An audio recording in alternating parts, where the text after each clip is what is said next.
El retrato oval. Exhaustos los dos y yo con graves heridas, llegamos a las puertas del castillo. Uno más de esos edificios mezcla de viejas grandezas y melancolía, que durante siglos alzaron la severidad de sus piedras en medio de los Apeninos. El que, según parecía, había sido temporal y recientemente abandonado. Dado lo grave de mi estado físico, mi criado forzó una puerta y entramos sin que nadie nos lo impidiera. Nos instalamos en uno de los salones más pequeños y menos suntuosamente amueblados. Tal habitación estaba situada en una torre aislada del edificio, y su decoración era rica, pero antigua y deteriorada. Los muros estaban cubiertos por tapices y los adornaban gran cantidad de trofeos heráldicos de todas las formas, así como también muchas pinturas antiguas y modernas en ostentosos marcos de oro de un gusto arabesco.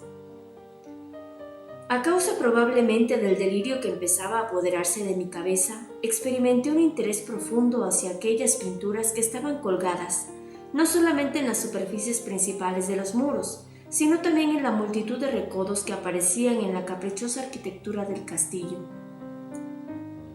Fue tal la atracción que esas pinturas me provocaron que, decidido a apreciarlas mejor, le ordené a Pedro que cerrara los pesados próstigos de madera de la habitación, puesto que ya era de noche, que encendiese un gran candelabro de muchos brazos colocado al lado de mi cabecera, y que abriese por completo las orladas cortinas de terciopelo negro que rodeaban el lecho.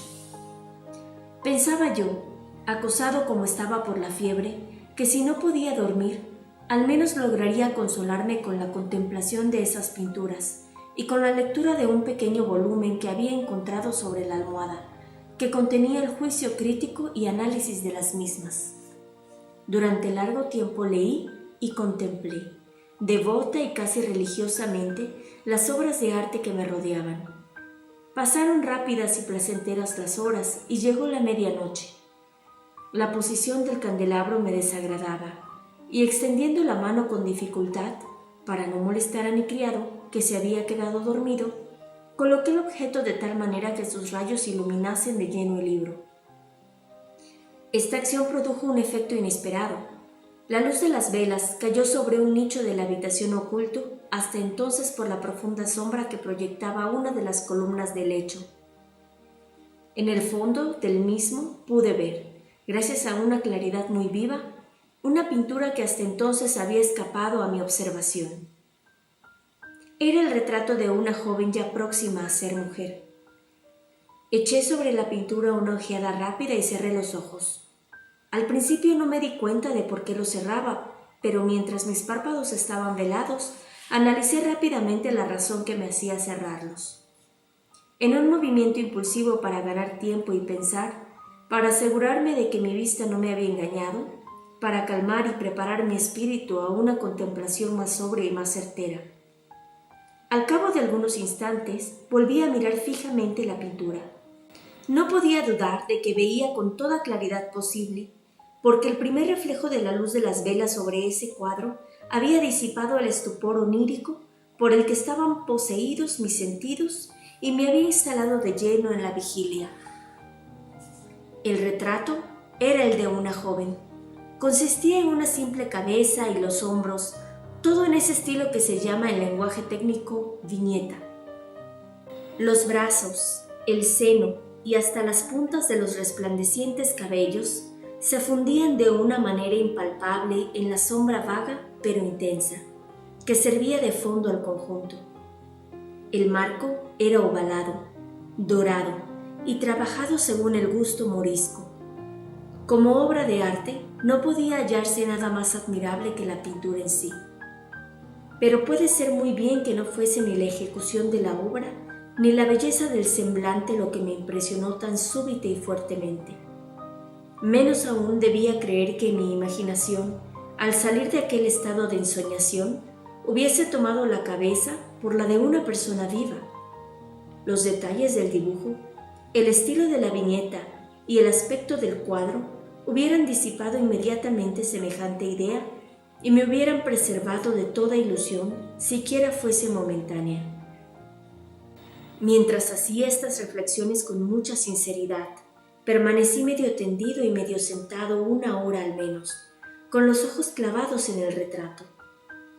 A la larga, habiendo descubierto el verdadero secreto de su afecto, me dejé caer en la cama.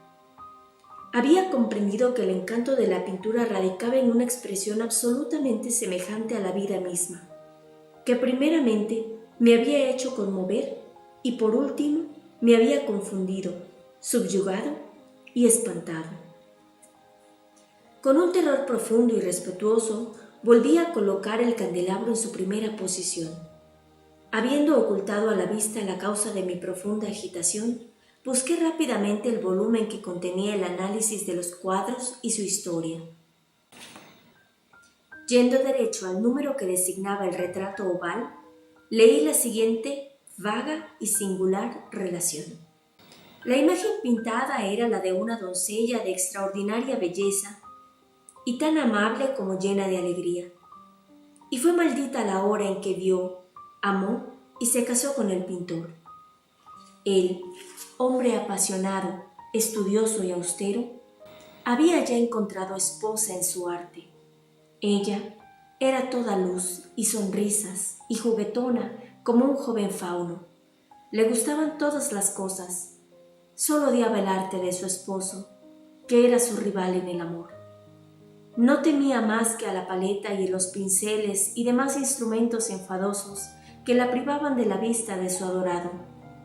Fue por eso una cosa terrible para esta dama oír al pintor hablar del deseo de retratar a su joven esposa.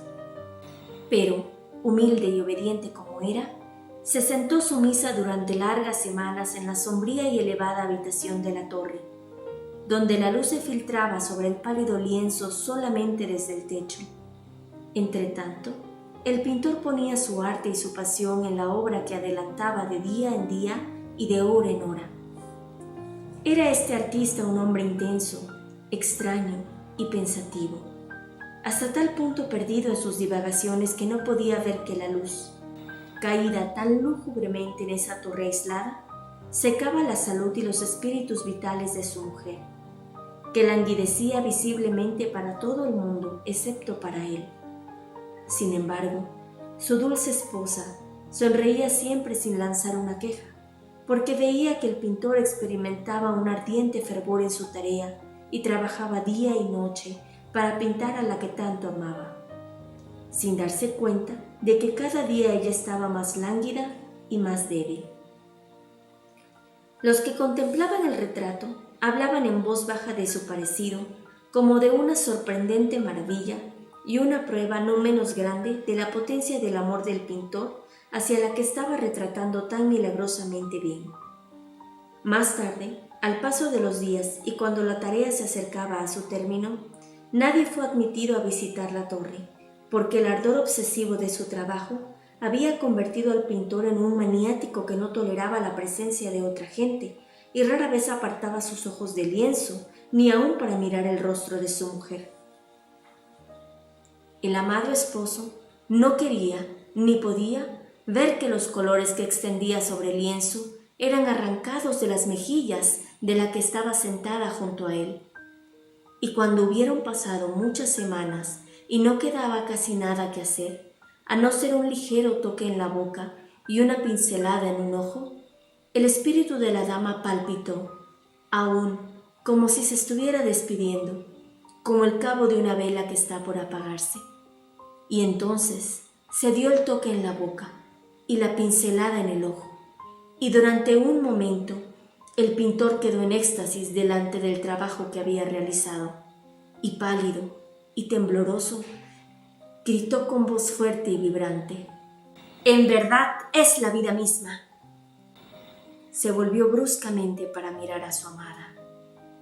Estaba muerta. No olvides suscribirte. Nos vemos en la próxima lectura.